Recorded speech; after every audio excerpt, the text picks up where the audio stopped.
I got in just as we were at the end of this, like, hey, things might be able to become equitable thing, or I don't know what the next, 10 years will look like in Hollywood. You know, the response to me as someone who's writing about, queer Black women, and it's like, oh, this is so great and so funny. We're in Trump's America. Yeah. Maybe you can make her, white. Hey, Sam. Welcome to TV I Say. How are you doing? I'm good. It's good to see you. It's good to be in Chicago. It is so, so good to see you. We go so far back. There's a program in Chicago called OTV, Open TV. I joined a writers thing they did, and it was around that time. I think you were shooting Brown Girls? Probably Brown Girls. Yeah. Not the second. Probably Brown Girls. Yeah. Which is an incredible short series, Emmy-nominated short series. It is. She is. That is incredible. Was shot around Chicago. I think I remember going to a party at the dojo that you guys shot at. Yeah, for the party scene. Yeah, for the party scene. Yeah, I'm down there. I'm in the background holding a drink, So to me, you're just such an incredible Chicago talent. And to see that you were brought on for Ironheart as a director, I was just like, absolutely, duh. It's set in Chicago. This is absolutely perfect. I was so excited. What did it feel like to get this gig here? I mean, I too felt like it was obvious. I know that's why are we playing around here? Yeah, I mean, at that point, I had directed a lot of TV, and then had also had really, I think, strong roots in showing Chicago. And before that, I didn't think there would be anything in Marvel that I would be drawn to direct. Not because I have to direct things that resonate with me on a personal level, but you hope, you hope that gets to happen. So when my reps asked me if I knew about the comic, I felt like what I knew about it was Eve, and that Eve had written the most recent versions of it, and I was like, oh yeah, the comic Eve wrote. It was not even a Marvel thing in my head. I just knew about it from the Chicago connection to it. But once I started meeting with the producers and Marvel and all that, and understanding Riri and her background, I was like, oh yeah, this just feels like a duh type of thing. I mean, it took time to get the job, but once I got my vision around it, I was like, well, either they're gonna fuck with this vision or they're not. And if they fuck with it, then I'm the right person to do it. And then you're the right person. Yeah. To me, I thought Ironheart presented Chicago in such a just beautiful and realistic way that maybe we haven't seen on TV much from other shows. So I loved it. Were you a little maybe intimidated by how intense comic book fans can be about everything? Yeah, definitely. And I definitely talked to a lot of directors who had done the Marvel thing and ahead of it, and everyone was just kind of yeah, you have to just kind of drown that out.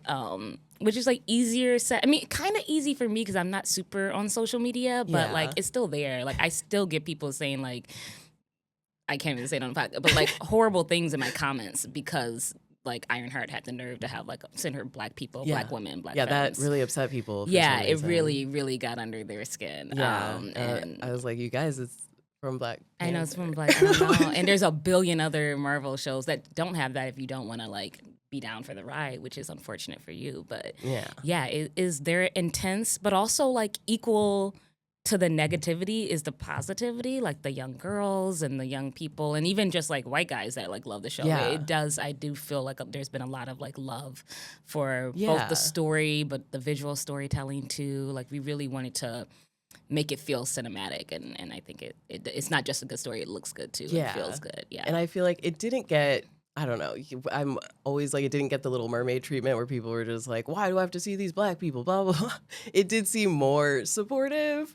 So I was okay. I think it was a long process. So because I want to say the show got announced probably before Wakanda Forever came on, the announcement that she would be playing Riri. And I think because of the connection to Iron Man, people had their feelings about it. Right. So I think the difference is, I mean, I don't know what the time frame between Halle getting announced as Little Mermaid and the movie coming out, but this felt like a long fucking time between them. Yeah. And you filmed in 2022? And we filmed it. We started prep at the end of 2021 and wrapped at the end of 2022. So like this has just been a long, and so long for me, but also long for her, having to kind of like navigate the excitement about it, like the first show for Marvel that is centered around an experience like that, but also like the hate from people who are just like really bored and Really bored. Really, really bored. Yeah. There's also some amazing Chicago talent in the show. Sonia Denny, Shea Coulee. What did you feel like when you saw they were involved? Angie White. Yeah, Angie White. What do you mean? What did I say? I mean, I helped cast them. You did? Yes. I was like, casting directors. I figured you were like, oh my God, y'all did a great job here. No, the only person that was cast before him was Riri. Oh, wow. And so we start from the beginning. You prep for like a year on this. So this was like, I mean, it was lovely. It was like probably the highlights, some of the highlights of that process was being able to like call Shay and call Sonya and be like, you're in the MCU, bitch. Oh my gosh. Okay, so now that's even more incredible that you brought your people into it. Well, just like giving names that I thought would be interesting. Like for me, I was like, not only did I want to tell like a very authentic version of Chicago, which was also in the flux of changing because of the pandemic, and I don't know like if where you were doing that, but I think if you were in any big city, you were really seeing how the city was changing. Oh, and, yeah. like, it felt very like awkward, and I mean, that's lack of a better word for it, but I really wanted to at least like put those people on the radar of Marvel, of like, this person's really funny, you should see them, like, and then see what happens, and it worked out. That, like, I feel like as a Chicago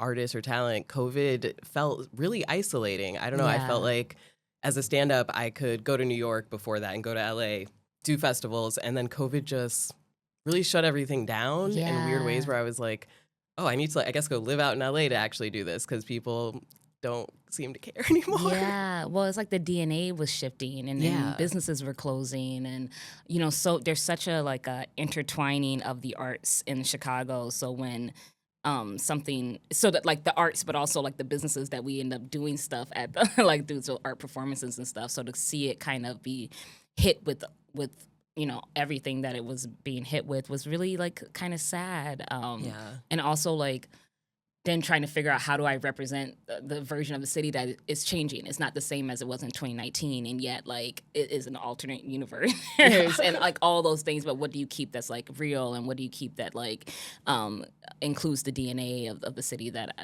I've grown up here. So and I think let's get into how Chicago is portrayed in television shows. We have all of our Chicago Meds, Fires, PDs, which I wouldn't say are super realistic to the city. No, but I think they could probably go into any city. Like, and they do keep a lot of people here employed. Yes, I think we all have the friends Shout who out are to like, Dick the friends who are like, oh yeah, I was like a patient on this one. Yeah, and Leroyce Hawkins plays Riri's dad, and he's in Chicago PD. I think PD, and has been forever. So I'm like, I'm all about like place. I want Chicago to have a stable film industry. So we need procedurals, I think, for that too. They hold that down. We had Empire for a while, which I think was sort of the biggest thing filmed here. I think so.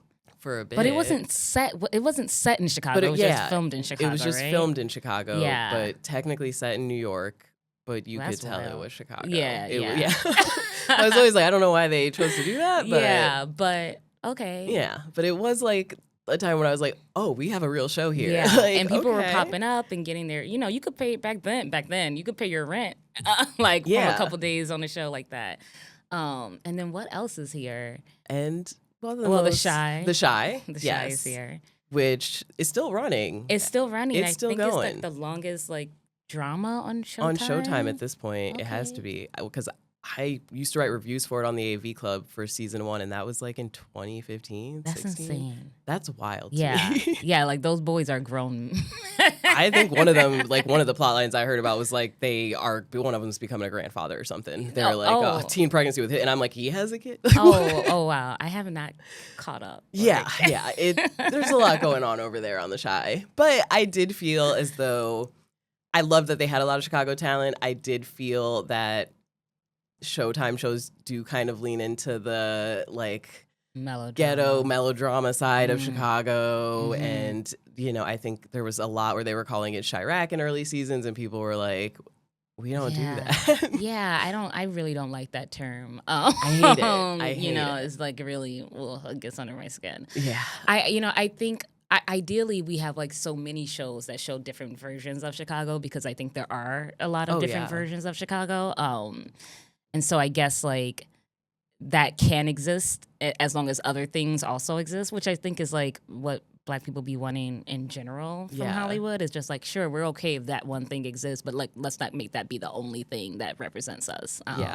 Because it might be true to someone's experience, you know, or parts of it may be true, you know, to someone's experience. Yeah. And it's like, you know, you had the Shy kind of doing the boom gang, you know. Yeah. Southside. I was going to say. I was going to on the other side. Yeah. Southside was the show that I was like, this is my Chicago. Yeah. These are my people. Like, yes, this is what it is. They did this is such Harold. a good job. They did such a good job. I am still very angry about that cancellation. That was HBO. Was it HBO? Yeah, it was they HBO. fumbled the ball. David, whatever. I don't like you. Yeah, you fumbled. You messed up. Yeah. Hilarious show. And such good like writers and cast, and it was nice to see Leroy's comedic like, and it was just like, it kind of warmed my heart. I love and just so many Black Chicago improv people. It's maybe my favorite show that represents like Chicago and brings it to life. Yeah. And then we got the big one, The Bear. Whichever is The Bear. Listeners of the podcast know how I feel about The Bear. Do I think it is an accurate representation of Chicago? No. The whole first season, it is like River North is one of the most dangerous areas in Chicago. People just shoot guns everywhere. And River North? In River North, where the restaurant is. Yeah. And they're like, there's gangs outside shooting things up. It'll never be safe for people to come River North? In River North. In River North. I mean, I think of places like River North and like Wrigleyville as like dangerous, but for like very different reasons. And like white dudes. Yeah, like I'm like, I don't want to go to Wrigleyville because I don't want something in my drink. Yeah, exactly. Which is valid, a very valid form of violence.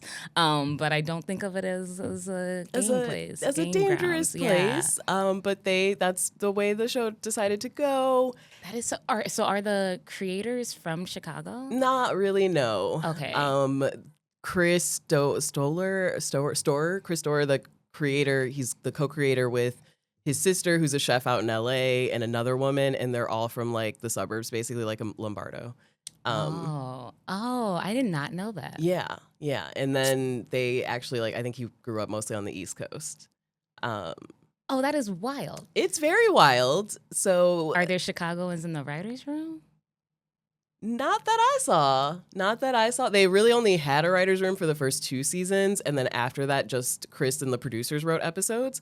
In the first 2 seasons, I know they had a Black girl from Germany and Alex, who was big during the strikes. He was really outspoken and great and talked about, I'm writing for The Bear. We just got nominated for Emmys, but I can't pay my rent. Yeah. And I think he's from LA or something, but they didn't have any Chicago people in the writer's room. See, Chicago really is, if you're from Chicago, it really is part of your DNA. If you've grown up in a way in Chicago, it really is part of your DNA in a way that I think that you can't really fake it. And maybe I'm saying that from this position. I'm sure if you're from LA or you're from New York, you might feel very similarly. Yeah. But it's for a reason. I think the culture there is very specific, and it becomes we can smell bullshit a mile away. And so the worst part, in the first season, they're using a lot of B-roll footage.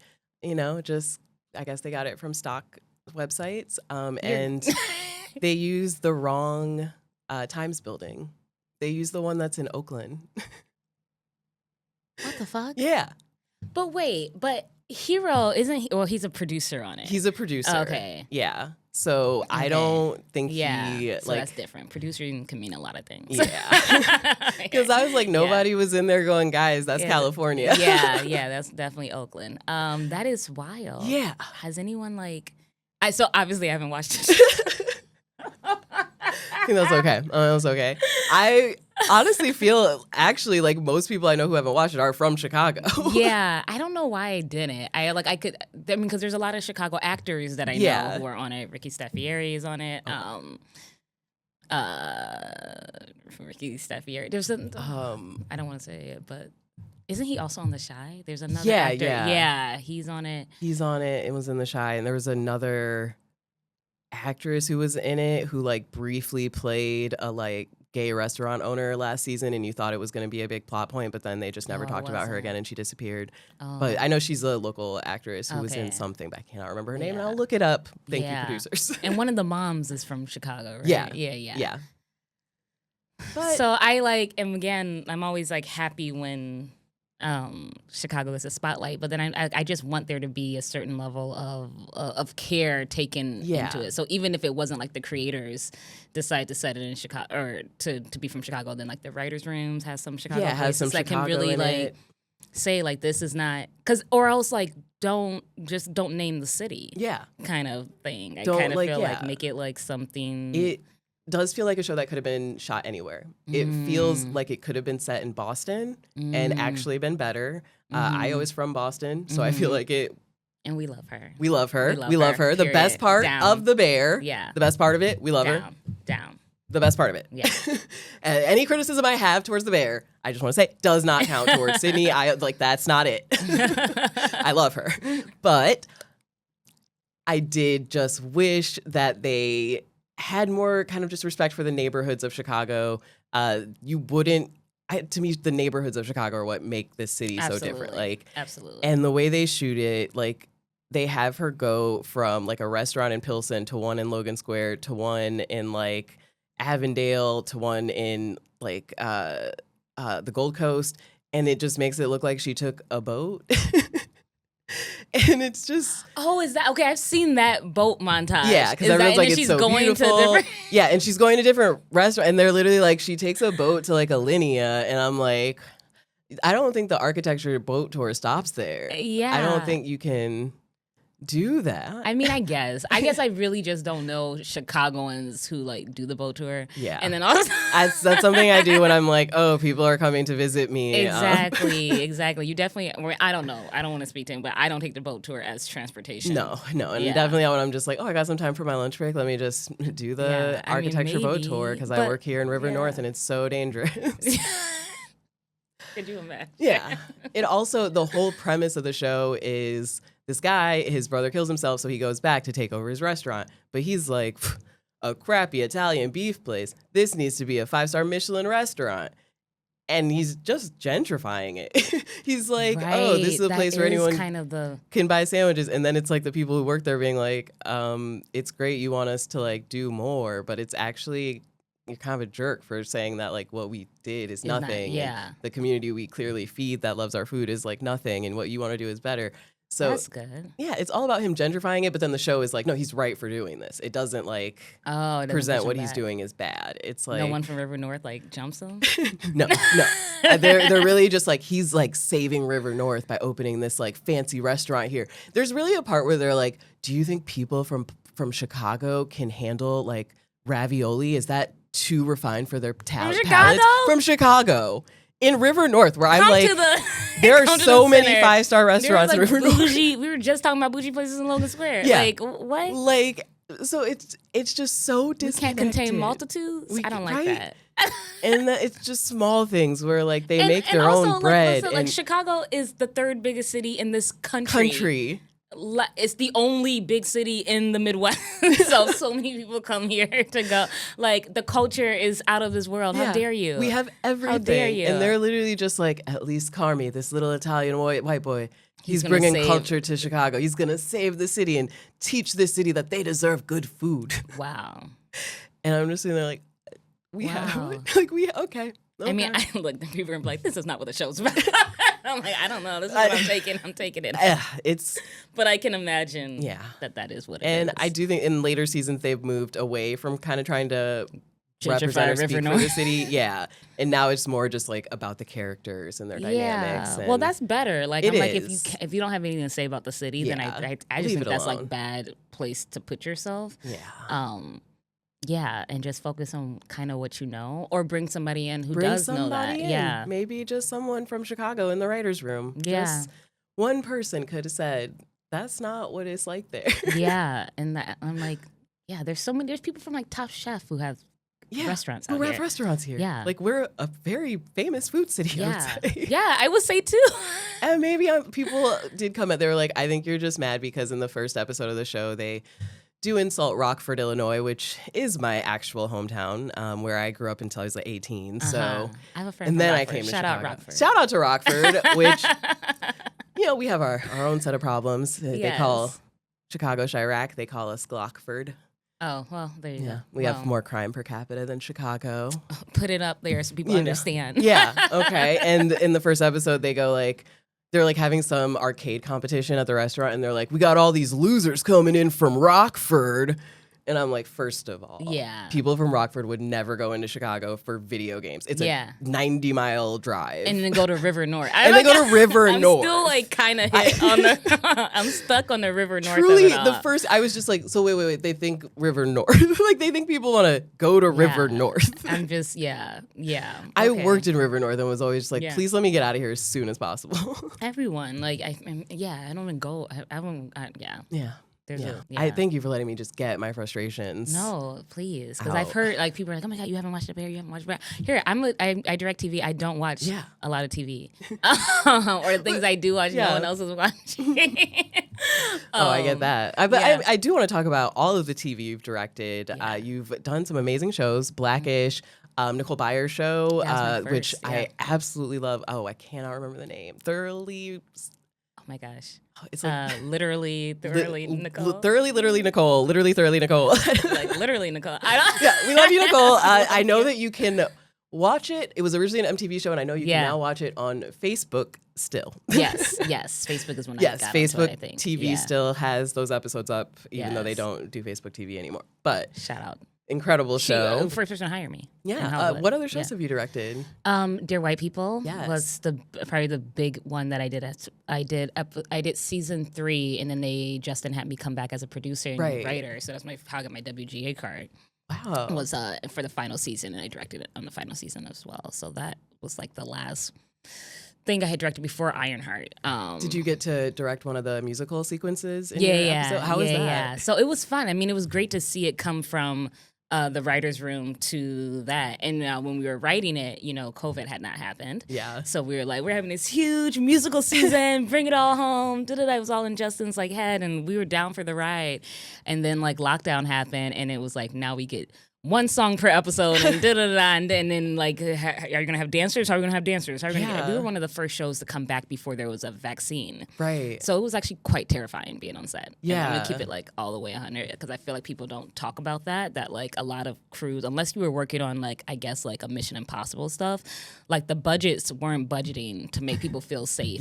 To be on set, and so it was actually really quite it just felt like everyone felt like they were on edge, and then also trying to do a musical in that, This was that little period in Hollywood when things were shooting and people had those little personal bubble tents. Yeah. And you would just see Ellen Pompeo in her little bubble tent, when do they need me on the gray side? Even if they had a bubble tent, we had it was a lot. I remember one time just being in a hazmat suit, and they would just tell you, camera team A is going to be gone. They're swapping it out with B cam because someone got sick or whatever like that. And you'd be in the hallway and you'd be like, oh my God, thanks for the update. And then go in your office and just cry. I'm like, what the fuck am I doing right now? But making entertainment. So that was that. But I remember the first time I worked on Dear White People. I mean, it's the best time I've had on set. Yeah. And you've gotten to work with very black crews and cast. That's amazing. Well, they're not black crews, black cast. Yeah. Black cast, creators. Black cast, black creatives. And then there's probably more black people behind the scenes because of that. But there is still not anywhere near equal. Where it should be. But I have been really lucky. And I felt like I got in just as we were at the end of this hey, things might be able to become equitable thing. And so that's when I got in there. I don't know what the rest or what the next 10 years will look like in Hollywood when it comes to shows that look like that, have us in it. Oh yeah. I mean, it's right now in particular, it's very scary. Yeah. I know just personally, being a writer who's out pitching, I'm already seeing sort of, the response to me as someone who's writing about queer black women. And it's oh, this is so great and so funny. We're in Trump's America. Yeah. maybe you can make her white.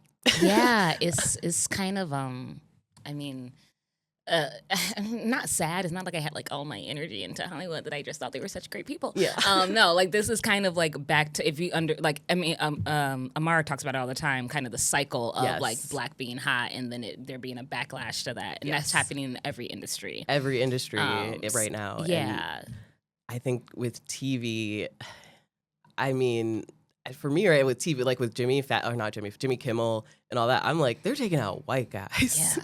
Like, in River North. In River North. So to me, it's like, this backlash, I feel like it's going to be so long before we kind of get back to where we were.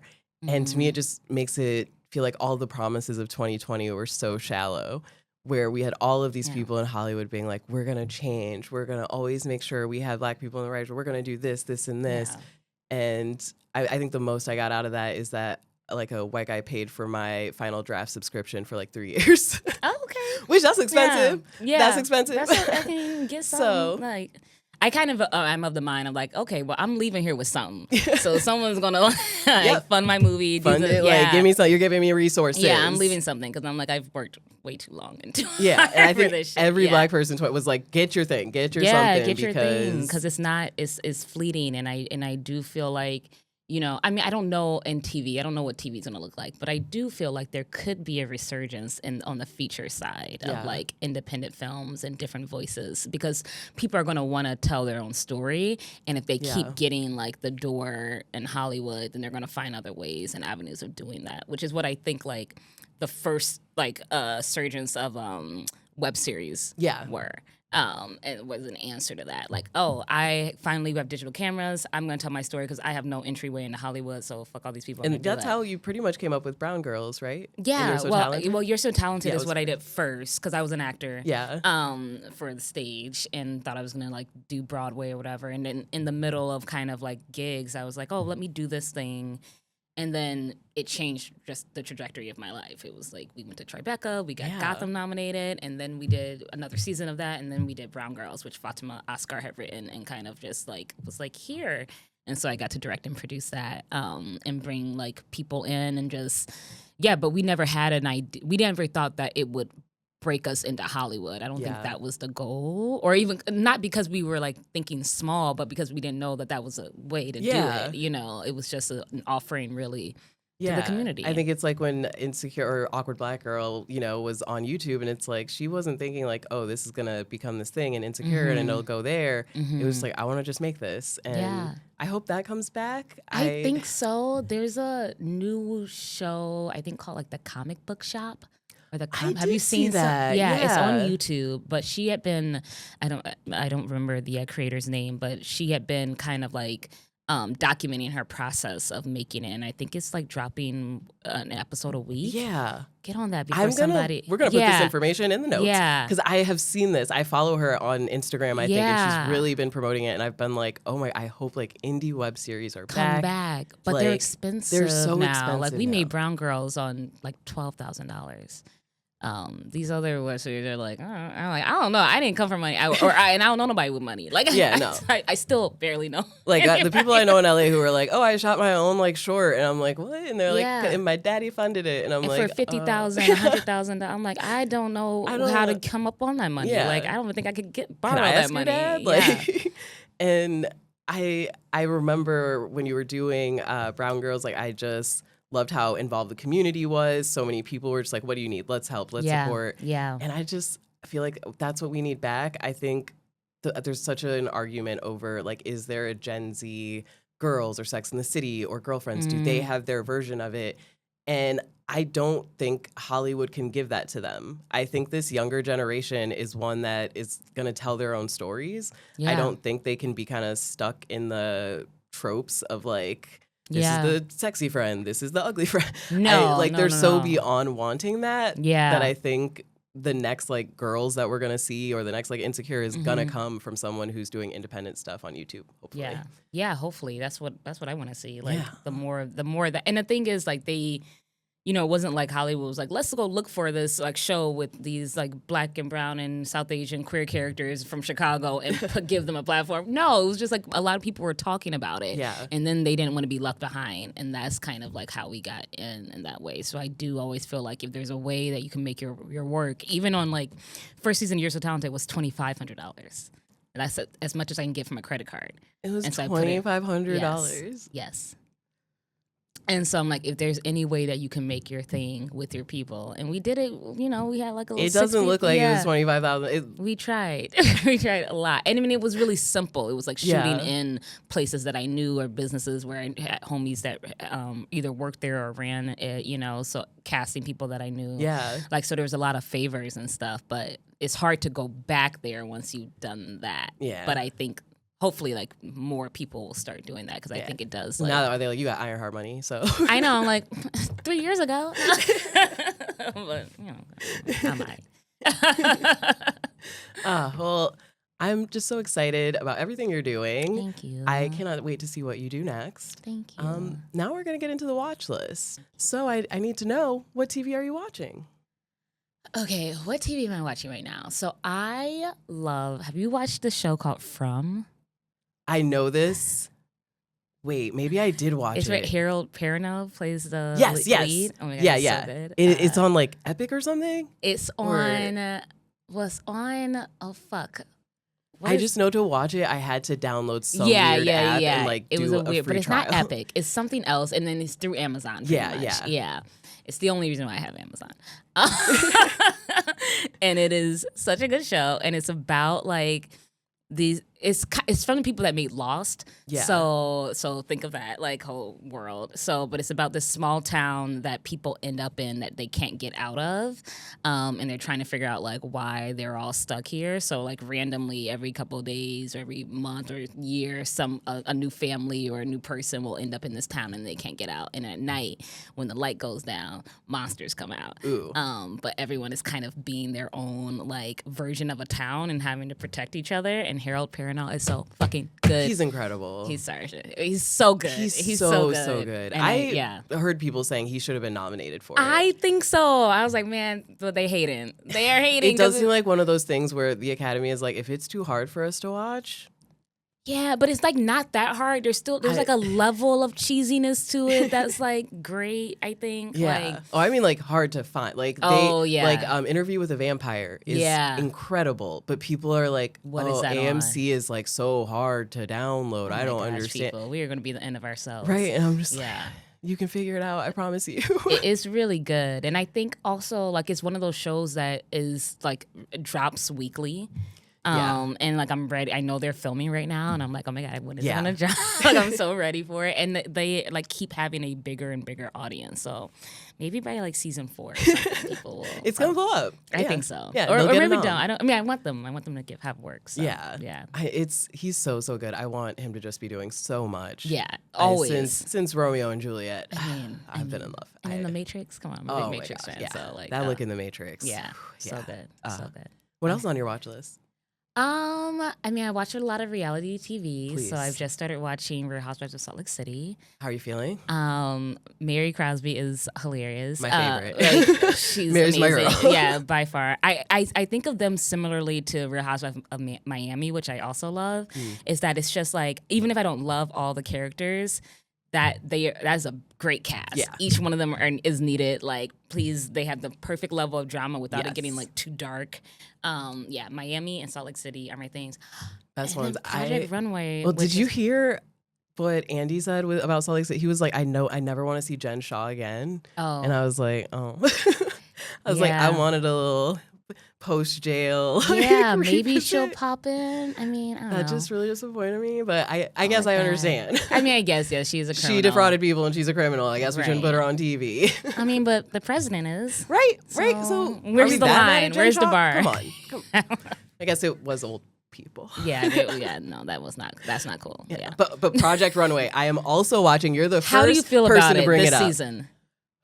I'm so mixed because I absolutely love Law.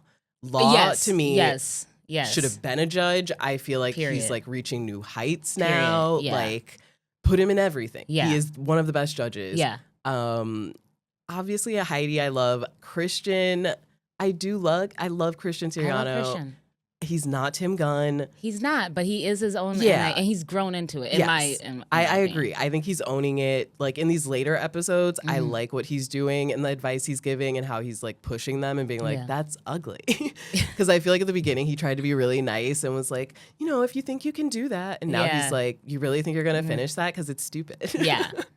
But I do not like the formatting. Come on. Every episode ends with a cliffhanger of who's going home. Why would they do that? We already watched. It's on the 21st season. We watched the show. We watch it. So we deserve to have the ending at the end. Like, what the fuck are you doing? And then each episode starts with like, oh, this person's going home. And it's like, well, who cares? Let's just get in the new challenge. Exactly. And also, I don't know. How do you feel about the talent on this season? I am quite disappointed. Me too. I'm I definitely very disappointed. I think they chose for drama. And I don't understand why. Like, I'm like, why no one watches Project Runway for drama. For drama. It's okay. Yeah. We still watch. Like the drama is supposed to be, oh no, like I ran out of this material and I can't get a sewing machine. Seeing the process. Yeah. Or like my model got switched last minute. Yeah. No. I just missed them chain smoking in the back.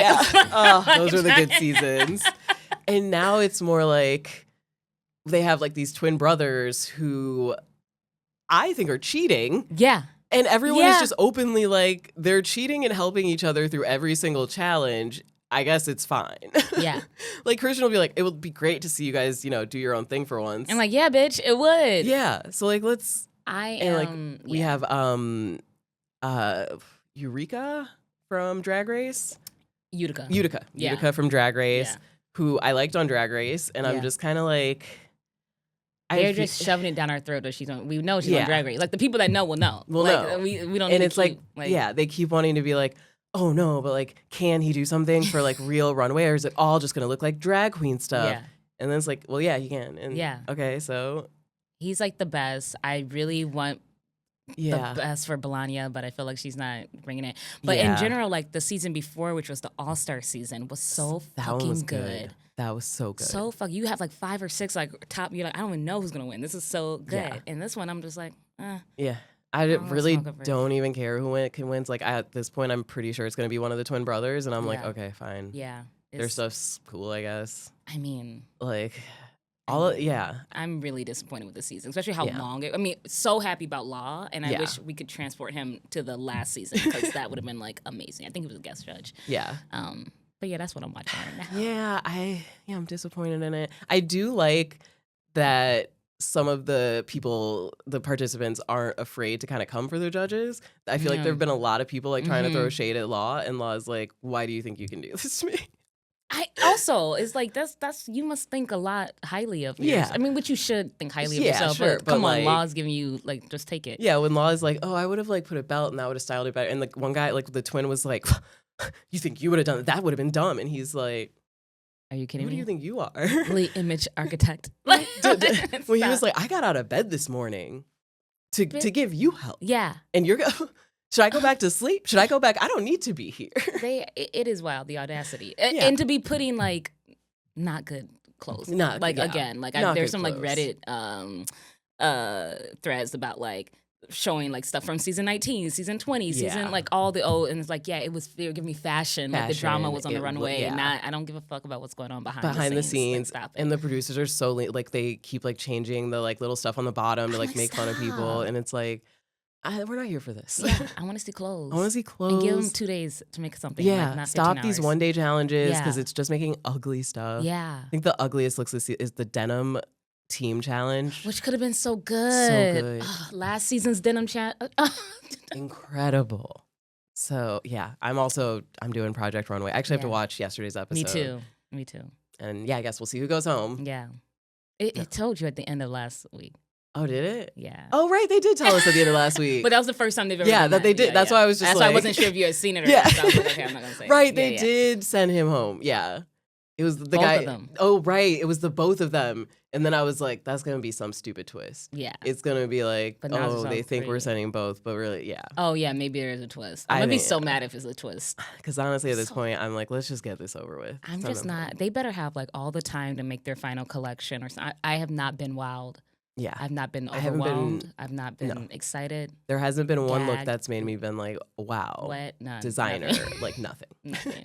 I think Law's favorite look was that guy who did the like soccer ball skirt that like was the shortest thing I've ever. And to be honest, I think Law is lying. Law is reaching. Yeah, Law is like, well, this is what you guys are giving me. Yeah, I think he was like, this is the kind of okayest. Yeah. So on my watch list, I'll share a few. You got anything else on your? Am I watching anything else? Oh my God. No. Olay and Friends. Oh, I love the Saturday show or Sunday show. I love Olay and Friends. I love guesting. I wish I could have been there for the Laverne Cox one. Oh, yeah. And I saw the request for that go out when she was like, hey, this will be like anybody. And I was like, oh my God, I have to work. I would love to do that. It was so good. That was, I mean, but all the episodes, I'm just like, it's literally, I read my horoscope, I make some snacks, and I watch Olay and Friends. I just put it on. Shout out to her. Yeah, shout out to Olay. Love you, girl. Go ahead. Oh, okay, I'll do my watch list. I do kind of have a lot, you guys. There's a lot of TV back. Yeah.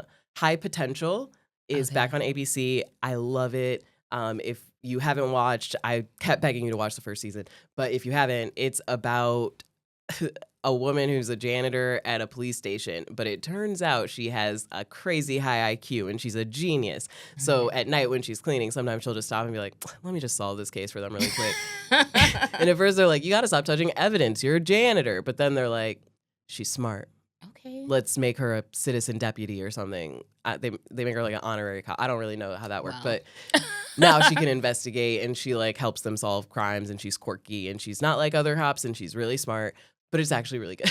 Okay. What is that on? It's on ABC or Hulu, and it stars, oh my gosh, I can't believe I cannot remember. Caitlin Olsen from It's Always Sunny in Philadelphia. Yes. And she's just so good in it. Like, she's an incredible comedic actress, and here she gets to, like, be comedic, but there's also a whole other thing where, like, her husband went missing, and so she's, like, trying to find him, and it gets so emotional, and she's going to be Emmy nominated for one of these seasons, so get on board. It's going to happen for her. I was right about Hannah Einbeiner, and I'm going to be right about this.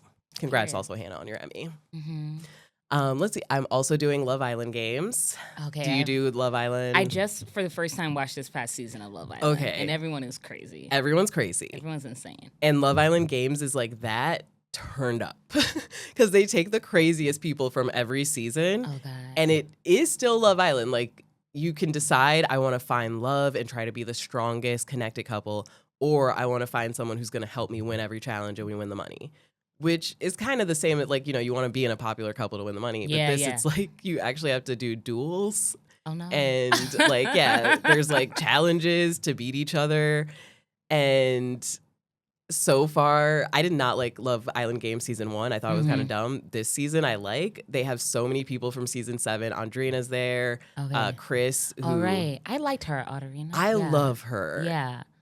She's a little disappointing in Love Island Games. Oh, no. Like, everyone was like, she's 8 feet tall and, like... She's like a solid 5'10". Leave her alone. Okay, she's so much taller than all the other girls, and, like, she has these strong legs. Everybody's like, she's gonna be so good in every challenge. They had to do one where she was, like, bungee corded to this other girl, and they had to, like, reach and get these balls and, like, put them in these things. Yeah. And everyone was like, well, obviously she's going to win this. She's so much bigger than the other girl. Like, she should just dog walk this girl. This little skinny white girl had Andrina crying on the floor. Not crying. Crying on the floor. The girl could not move. She was just laying there. Like, everybody was sitting there like, she ain't even moving. Her partner was like, do you want to try? And she lost so badly. I was just like, girl, I'm a little... Oh, no. Because I thought you were going to say she's just, like, not coordinated, which is fine. Like, I'm like, don't just trust. But, like, too. if she can't even... her body weight up. But you know what? She's pretty, though. She's so pretty. She's gorgeous. She's so pretty. And I feel like the producers were like, she's just so pretty. And they keep bringing in old Love Islanders who have been flirting with her and in her DMs. So they brought in a new bombshell just for her. And she was like, oh, we've already, like, dated. I made out with this guy. Like, oh, this is perfect. Like... And I'm like, the producers know that we are watching to look at you. Yeah. So shout out to her. Yeah, shout out to her. Yeah, you don't have to do everything. Yeah, you're my favorite Don't girl. let nobody take you down. Yeah. And Chris is in it. And, you know, Huda was so awful. Yeah. That I didn't even realize how awful Chris was. I clocked both. Like, She was really, but he was also. But I was like, maybe that's just him responding to how like awful she is. True. No, you're right. He's awful. Yeah, maybe awful is a because if we're gonna use awful for her, then he's disappointing. Yeah, disappointing. Yeah, like he shows up and immediately goes and these are all people who have been on Love Island. Some of them who won their seasons, like are very famous in their countries. And he goes, "I'm sure you all know who I am." And like the winner of Love Island UK is like, "Who are you? Why would we know who you are?" And he's like, "Oh well, I'm Kristen." Oh my god! And it's so embarrassing. And the whole thing is like, he just wants the women to chase after him, and he's like, "I'm just here for the money. I'm here to focus on the money. And if these girls want anything more, they're gonna have to come for me and chase me." And it's just so unattractive. Yeah. And his partner is already like, "Yeah, he's boring. I don't like this. He like won't even hold my hand or kiss me. So why am I doing this?" Yeah, no one's gonna chase whatever podcast told men that like that's what they need to do. They're the prize. No. Yeah, that's not. Stop it. They gave you bad advice on that. Yeah, they give you really bad advice. Yeah. I mean, I'm sure there's probably girls that will do that. Heterosexuality is such a trap. Yeah. But Love Island Games, this season is good. Okay. We have Kendall from season 6. Did you do season 6? No, just last season. Okay. So I would say watch that 6. 6 is the best one. This is what honestly. people told me. Yeah. Right. Like 7's I didn't know how messy. many fucking episodes there were. That is the thing. And Love Island Games is the same way. Oh, really? There's like 5 episodes? There's like 6 episodes. Yeah, 5 or 6 episodes a week. Like tonight is episode 4. Oh my God, because it's like Big Brother kind of. Yeah. Oh my gosh. And well, you know. Okay.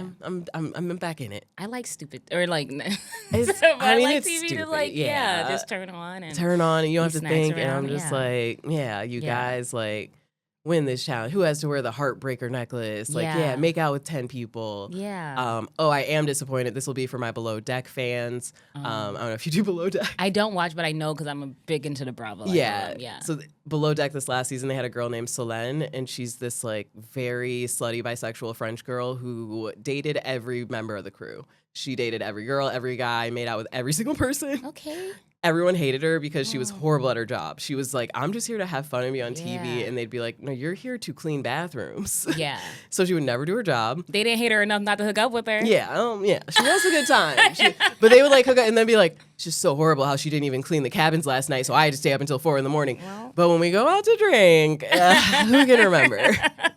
So I didn't know that she was already on Love Island France, I guess, before Below Deck, and now they brought her in for Love Island Games, and she was a bombshell. And the second she showed up, I just groaned. I could not believe. I was so irritated with her on Below Deck, and now I have to watch her on Love Island Games. Is she like a hot commodity on it?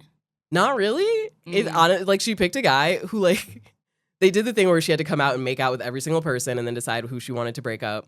And there was one guy who just like wasn't looking her in the eye, was just looking away, like clearly did not want to be chosen. Yeah. And she goes, "I chose him because there was mystery. Why wouldn't he look at me? Does he not want me? Why? So I pick him." And the guy is just like, "Yeah, I'm really not into you. You're not my type. I don't really know why you did this." Yeah. And I really like the girl I was with. So, and then she was like, "Well, if this doesn't work out, maybe I take your girl." Oh, and and then I gotta hand it to her. She's amazing TV. Yeah. It's good television. She sounds like good TV. Like, yeah.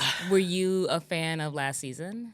Love Island? I was, not because it was good Love Island. It was horrible. Yeah. But it was just messy. Yeah.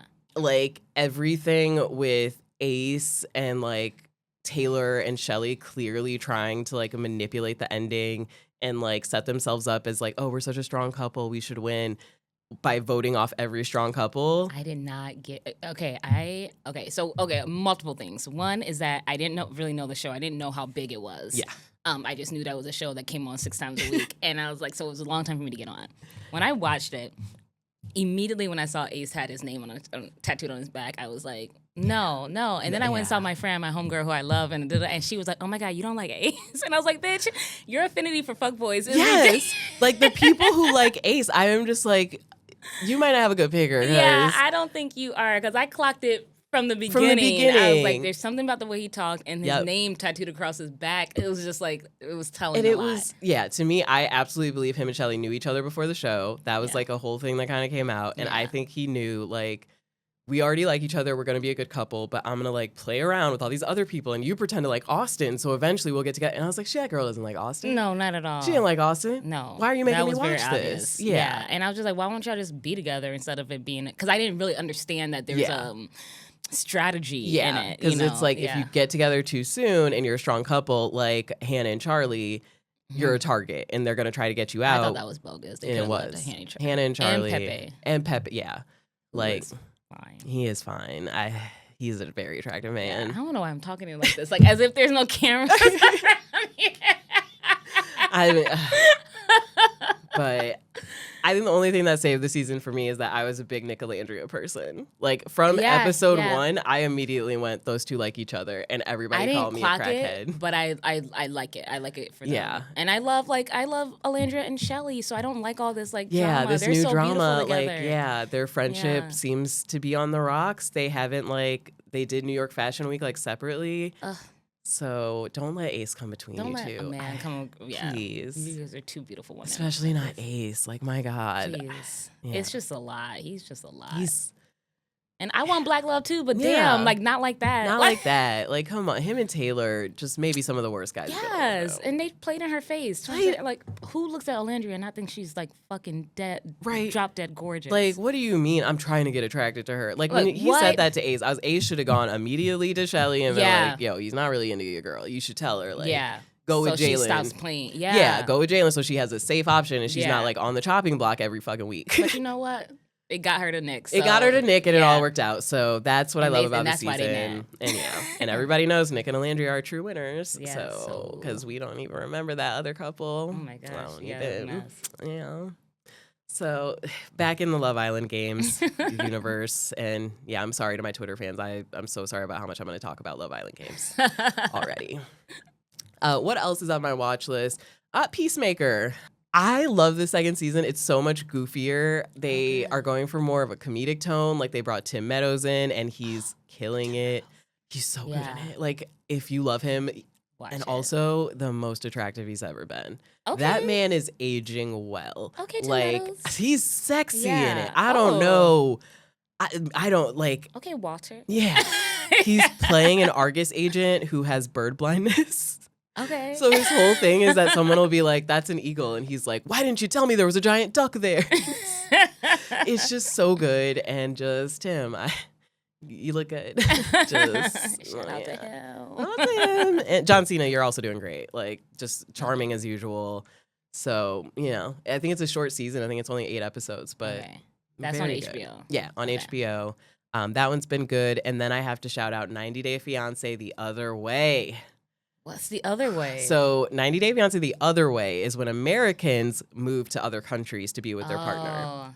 And they decide, like, I'm giving up America. I want to go be with this person. It is, to me, actually the best of the 90 Day Fiancés. Okay. There's Happily Ever After, Single, Before the 90 Days, bunch of them. Mm-hmm. But 90 Day the Other Way is the best one. Mm-hmm. And this new season, they've brought back some favorites. We get Jenny and Sumit. They are 90 Day royalty. Okay. Jenny is a 65-year-old woman who moved to India to be with her, at the time, 25-year-old boyfriend.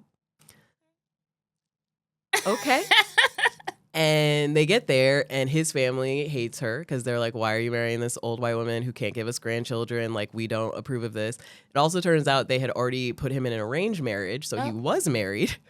And Jenny gets there, and she finds out because he's hiding her, like, in this apartment, and his family shows up with his wife and, like, tries to like beat Jenny. Yeah, and I don't know why people play like that. Yeah, and it's chaotic. Eventually, like, his mother disowns him with one of the best scenes that she's like, don't you ever talk to me again. If you ever knock on my doorstep, I will insult you and send you away. Not insult you. Insult you and send you away. You are not even, like, trash to me. Like, kicks her son completely out. And now, they've been together now at this point, I think, like, 10 years. They premiered on the show like in 2015. So they've been on for so long that the family is like, okay, they're legit. We accept them. Like, okay, we accept them. And not only that, Jenny and Sumit are moving in with his family, which Jenny hates already. Like, she, like, tolerates them now, but she's like, I still have my freedom. She's a 75-year-old woman. Why would you? And she's like, they expect her to like get up and do chores. When she wakes up, she's supposed to make the mom chai. She's supposed to take care of this and wake up at like 7 a.m. And she's like, I'm not doing that. I'll wake up at 11. And then she like had a bottle of rum in her room and the mom was like, you drink alcohol? This is horrific. I can't believe. And she's like, I'm a grown woman. And Sumit is just like, could you please like try to just be kind? And then Sumit has decided to start a cafe, which has been a dream of his to be a chef. Okay. He's never cooked or had that kind of job before, but he has decided to open a cafe with his family. They're all going to run it. So his family, who none of them have ever run a cafe, they all quit their jobs. And they were like, Sumit, you go find a building. Let's build this cafe. And I guess they decided he's good. We don't need to double check on what he's doing. And he basically finds like a stall in a building. Like it's not even a full room. It's just like kind of walls that make a booth and fits 3 people. And he's like, this is where we're going to cook everything. And his like wife is like, we can't all even fit in here. Yeah. The family shows up and they're like, are you stupid? Like there's no room to cook. There's no room for equipment. And then like, wait, where are the sinks? And he's like, well, there is no water, but I don't think we'll need water to begin. To make chai? To make chai, yeah. To cook, to make coffee, to be a cafe. So it's chaos. It is chaos. We also have a French woman who So that's my question. it's just, yeah, his brother, they all quit their jobs to like go run this cafe. And now they're like, wait, oh crap. But they're also like, it's a central location. We can't find another place. We've already put money into it. What? So I would have disowned him again. But instead they truly were just saying, they're like, are you stupid? Like, why did And it's like, why did you let Sumit do that? He's never made a good choice in the show. Like every choice, he's just always making bad decisions with money, losing jobs. So it's like, why did you let him do it? But because they believe in him? Oh no, I don't know how I feel about this. Yeah. Yeah. I've never watched that one. There are some sad couples on it. That is one of the, like, because they're actually in love. Then there's this French girl who lives in America. She moved to LA like 15 years ago to be a plus size model. She got very successful, married a guy, they had a kid, and she loves America. Like she is like, this is my country. I embrace, like her friends are like, you're more American than us. And her husband is like, we've grown apart. He's a stay-at-home dad, and the son loves him, and he's like, our son doesn't have a strong connection with you because you work too much. We're close, like on the brink of divorce. In order to save our marriage, we should move to France and move back to your hometown, and it'll slow our pace of life and we can save money. And I was like, I mean, maybe because they live in a very expensive neighborhood in LA, I was like, you guys probably move to Riverside or something. Yeah, you could just move out of like maybe just don't live in like a $10,000 a month house or something. But okay, or move to France, sure. So they're moving. I've heard not great things right now. Yeah. And she's also like, in France, like I got made fun of. I can't be a plus size model there because France doesn't do that still. Well, France is gonna have to figure out to do something. Yeah. And she's also the most dramatic and amazing woman who's been on the show. Every other second she's crying. Like anytime they fight, she's like, then you go, you find someone who's like you then. I say it. You make me feel dead inside. And then it's just this quiet guy who just sits there and he's like, she's just really emotional. I just let her get out of her system. And then he just waits and he's like, okay, so anyway, babe, I still love you and I'm going to go make dinner. And they're just incredible. So some of my favorite couples on this new season. It's so worth watching. And if you want, you can also do Happily Ever After, which is on now too, but is honestly kind of boring. How many days a week does 90 Days? Just once. Okay. Once a week. And The Other Way is only like 2 episodes in. So it's a good time to start. It's on HBO Max. Okay. It is just wonderful trash TV. Okay. Like, I love good trash TV. It's, There's this old white British woman who decides to move to the Gambia, which I guess is how British people say. I didn't know that. They call it the Gambia. But she decides to go there she's also like 67. She wants to go be with her 30-year-old boyfriend, who is like, yes, come stay in my village. She's been sending him like thousands of dollars to maintain like his home and to improve it before she gets there. So she's like, I sent him $1,000 to build a real bathroom with a real toilet. I sent him this. And then she gets there and he was not doing any of that. Yeah. He's like, oh yeah, the toilet I built. So I got these cinder blocks in a bucket. And there you go. How do these people get on this show? How do they find them? Is it like they on like Facebook? She said that they found each other on a dating app. But then how does 90 Day find them? They submit, so they apply to be on the show, and they like some of them are like it'll help with money because the visa process is expensive. Some of them are just like, I want to be on TV. This old lady legit like loved the guy, I think. And she gets there and is like, oh, wait, you didn't spend any money on the stuff we said. And then he has like all these kids running around. And she's like, who are these children? And he's like, those are my nieces and nephews. Lies. And then one of them runs up and goes, Dada, Dada. And she's like, why is he calling you Dada? And he's like, that's just our culture. We call all elder men Dada here. Yep. And then I don't know. That's it's not. It's absolutely not. Because that little boy and he like runs to somebody else and he doesn't call that old man Dada. Like he calls that man Dada.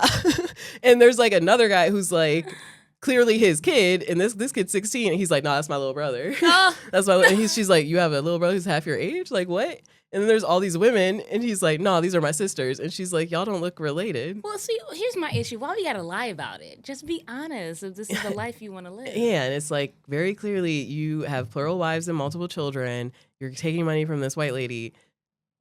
Just tell her. Yeah. I mean, the time to tell her was a while ago, but definitely tell her now. Yeah, but to her credit, like when she realized he didn't do any of the stuff he said, in the middle of the night, she's like, I can't sleep here. There's bugs. It's disgusting. And she, in the middle of the night, grabs her suitcase and in this village walks in the pitch black to like the one hotel in the little village. She stays there like the rest of the time. She's like, I'm here to have fun and drink and be with my man. And he's like, I am Muslim. You should not be drinking. You should not be dancing in front of people. And she is on the beach just drinking, dancing. She's like, if I want to have fun, I don't care. And he's like, you're embarrassing me. It's just a mess. And he still is like, I'll still marry you. And then at the end, she's like, you know what? You're no fun, actually. I can't have fun with you. I just think you need to go find someone your own age. And I think I'm going to go find someone maybe on Malta. Like, she's just like already on to the next one. So there are people you feel sad for, but then there are people where I'm like, okay, that's a bad bitch. Who, okay. Yeah. That was a good end of that story because I was like worried. I'm like, yeah. Sometimes anytime I make a decision that feels like a little unruly, I'm going to think about that shit. Yeah. I'm like, anytime I'm like, is this risky? I'm like, there are people on 90 Day Fiance who moved to other countries with like $10 in their name. So right. I haven't done that. Yeah, I'm good. Yeah. So I mean, we'll see what happens. Yeah. And then there's also Happily Ever After, which is previous people who've been on 90 Day Fiance who are now married. And it's very boring because they're trying to turn it into like the Real Housewives of 90 Day. And it's not working because no one cares about these people and they're just kind of very boring. Yeah. And it's very produced. Like one of them has a business launch party. Unclear what the business is, what they're launching, but everybody shows up and they stage this fight. What? Yeah. I don't get, just let the things happen. Yeah. It's like, that's the thing that brings me back to Project Runway. I was like, why are you manufacturing drama? We don't need this here. I didn't need it. So I'm doing that in the 90 Day universe. What else do we have on our watch list? I feel like TV was really slow and it all just came back. You know what? I think, I'm going to do one more. I'm going to shout out a documentary on Hulu. I actually hate that I'm shouting out so many Hulu and ABC Disney shows right now. I know. We're supposed to boycott, but I'm kind of down to boycott. Yeah, I mean, I don't have a Disney Plus. I already watched Ironheart, so you know. So I actually been paying for Disney Plus for like 2 years and had no idea. No, it's like part of my Verizon phone bill or something, and I looked and was like, "What? What do you mean you've been charging me for that?" Take that shit off. Like, I thought it was part of Hulu, but before you cancel your Hulu, watch Stalking Sarah. It is a 3-part documentary about this girl. It's a true story, true crime. It's about this girl who in college, there's a guy who has a crush on her. He's kind of awkward, not very popular. And she just being nice to him is like, you can hang with my friends. Like, I do have a boyfriend, but I just want to be nice to him. And from that moment, this man decides, I'm going to stalk this woman forever, focus on her. She is meant to be my love. All of his friends know, like, he's obsessed with her. Mm-hmm. And to the point, her friends all are like, we saw him standing outside of your apartment. He's been following you around. She goes to the police multiple times to try to get restraining orders. They say there's not enough evidence. Eventually, she does get one, but he says he moves away. He pretends to move away, but he still is living there and following her and stuff. And eventually, after like 4-something years, she thinks like, I'm safe. I haven't seen him. He moved. Like, everything's good. He turns up again. Oh, no. And this time kidnaps her. And keeps her locked in a soundproof box that he built. What? Yeah. And the whole time is like, but aren't you in love with me? Like, can't we work this out and be together? Not in a box, bitch. What the fuck? And like her friends immediately are like, something's up. This guy like did something to her. We can't find it. And the cops, of course, are like, but she's probably just like having fun. Maybe she ran away for a weekend. Like, don't even. And they're like, no. Like, she is not like this. She has a restraining order on this guy. And they're like, but he lives somewhere else. And they're like, it doesn't matter. He's a stalker. She saw him, like, recently. He had been sending her letters again, left a note on her car. Like, it's this guy. And it eventually takes, like, forever for the cops to even get involved and to find her. And this makes me sad. Is she dead? No. I didn't want to spoil it, but I do feel like it's one where, like, it's better when you know it's just about stalking. Okay.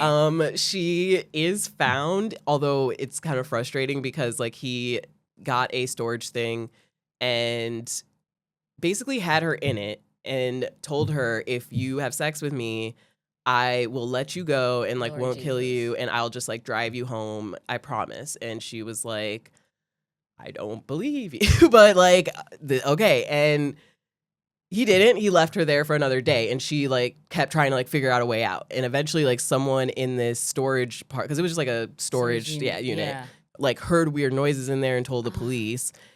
But I guess he kind of figured out like, oh no, I think somebody's gonna call the police. So he goes and gets her, and is like I said, I'm gonna let you just like free now.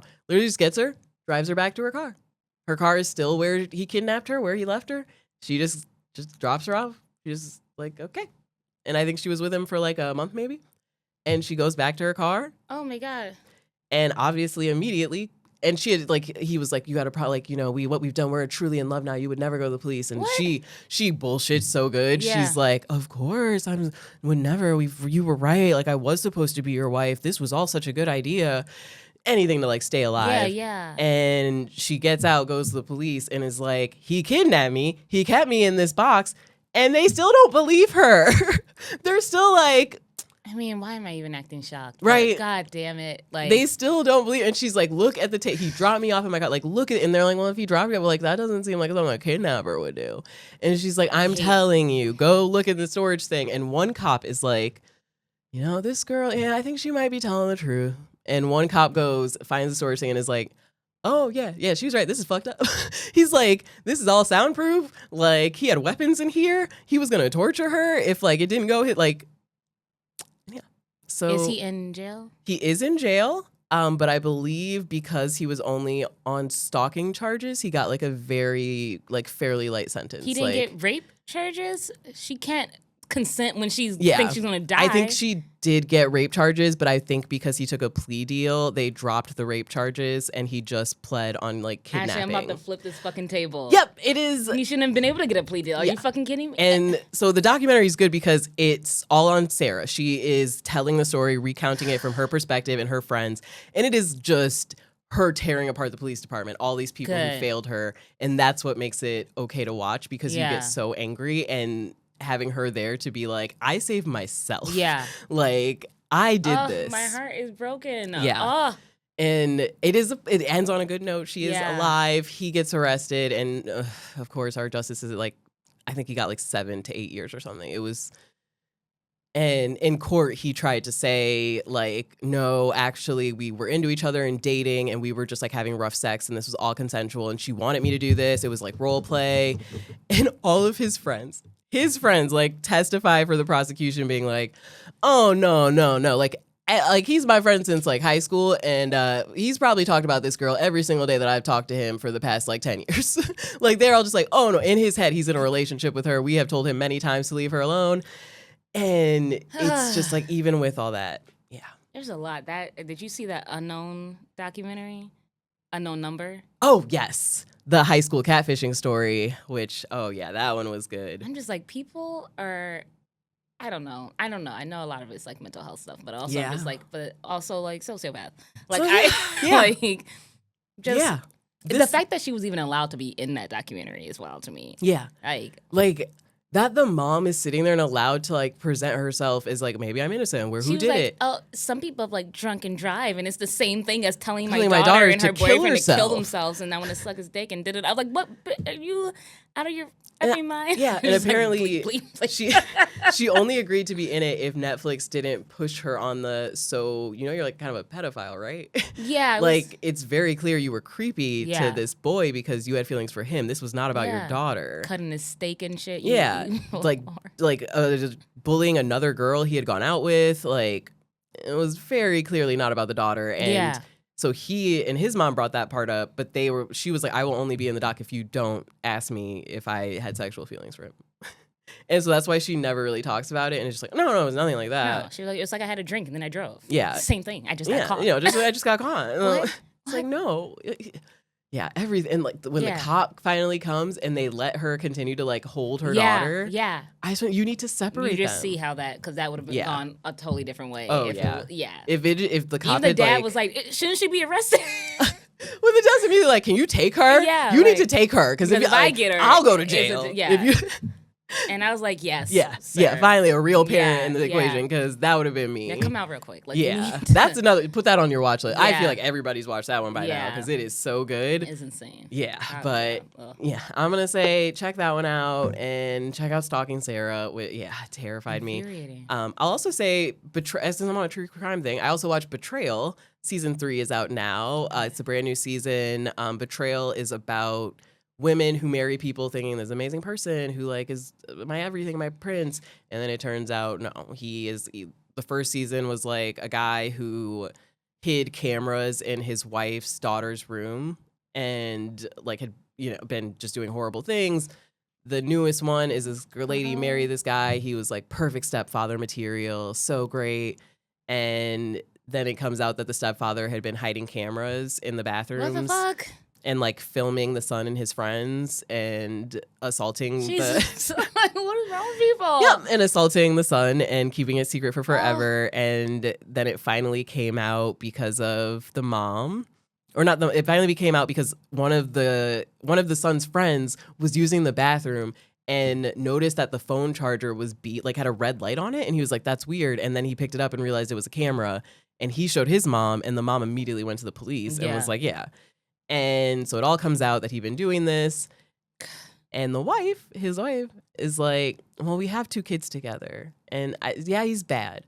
But now he's in prison. So he can't hurt my kids because he's in prison. But they should still get to see their dad. So I'm going to let him video chat his kids. It's not like he can do anything to them. He's in prison.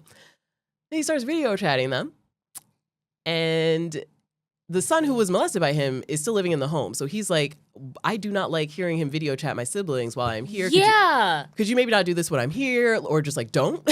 And her other kids are like, we think it's insane you're letting him still communicate with them. He doesn't deserve the privilege of still knowing his kids. And then one day the cops come to their house and they're like, hey, ma'am, so we just got to let you know, your ex-husband just got another 10 years in prison because he hired someone to kill your son so that he could have the charges dropped against him. And he was able to hire someone to kill your son because when you were letting him video chat with your kids, he was outlining the background of your house and where everything was. And that's how he was able to like find someone and be like, okay, you're going to kill him. This is his bedroom window. You can just shoot here. And okay. Okay. On so many levels. So many levels is fucked up. But also, your charges don't drop because the person you molested died and you've already pled guilty. Yeah. It's like he ended up pleading guilty so he wouldn't get as much time. It's like, that's not how that works. I'm pretty sure that, I went to theater. Yeah, journalism, but I'm pretty sure it's not like, well, they died, so it doesn't count, you're good, you get out. The fuck? And this is his son. Yeah, well, his stepson. So, yeah. But I think their birth father, had kind of disappeared or passed away, so he had said, he was my father. He, to me, felt like my best friend and groomed this little boy, basically. And in court, it's sickening because to him, he's like, I didn't know I was hurting you. I thought we were in a loving relationship and we were going to be together. And he's a psychopath. Yeah. And the little boy, he testifies in court and tears him apart. And it's amazing that he, got to stand up. That he's even able to do that. Yeah. But then it's the rest of it is this tension between him and his sister and the mom where they're like, but he's my dad. Yeah. He's my husband. Where they're like, maybe you could care about your kids because maybe if you had done that in the first place. This wouldn't happen. Yeah. Because then it came out that before they got married, I guess, when he was just living with them, that one of the son's friends told his mom I spent the night, and his stepdad told me to go up to the bathroom. And when I went upstairs, he like asked me if I wanted to have like oral sex.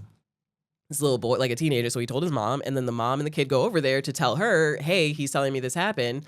And the mom was like, kids make things up. That would never happen. My mind, he would never do that. They make things like, he's making this up. Like, kids are just crazy. He probably saw something on TV.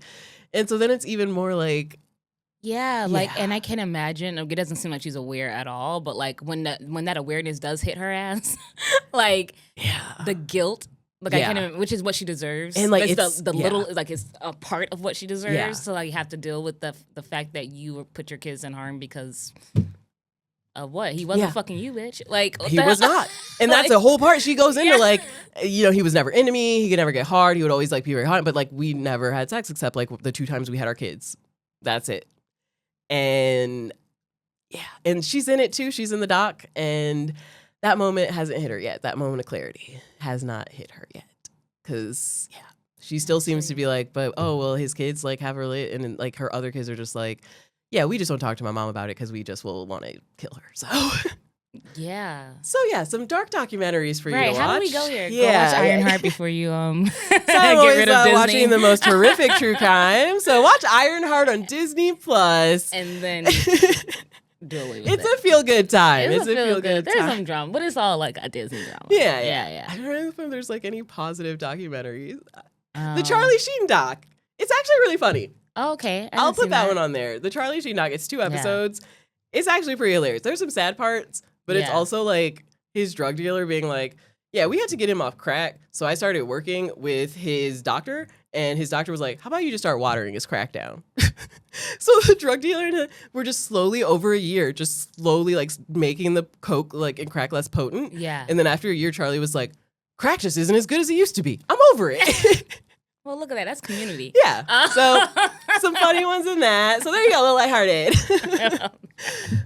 So that's the watch list. Sam, I want to thank you so much for joining me today. Thank you. Where can people follow you? I'm on Insta for now, but you know, we live in a fashion state. But samb.chi on Insta, and probably the same on Substack. I'm trying to move over that. Yeah. Substack is really the way. Yeah, it really is. Yeah. I'm gonna go document my filmmaking process. Yeah, and I like to even where people are just like, oh, I'm reading these books, I'm doing this. Same. You know, I missed that part of social media when I was actually seeing what people I knew were doing. It feels like Tumblr, but without the pictures. Yeah. So do that, and then of course watch Ironheart. Yes. And if you haven't seen Brown Girls and you're so talented, you should go check them out. OTV. OTV. It's the 10th year anniversary next weekend. Yes, OTV 10th anniversary. A program very close to our hearts. And if you're into television, go check them out. Yeah. If you live in Chicago, great program to work with. Yeah. So awesome. Thank you so much for joining me. Thanks for having me. And viewers, we'll be back next week with another episode. Goodbye. Hey, if you liked this episode, make sure you subscribe to this channel. That's the best way to keep up with new episodes, and there's more here to catch up on. If you want us to talk about your favorite show, leave us a comment.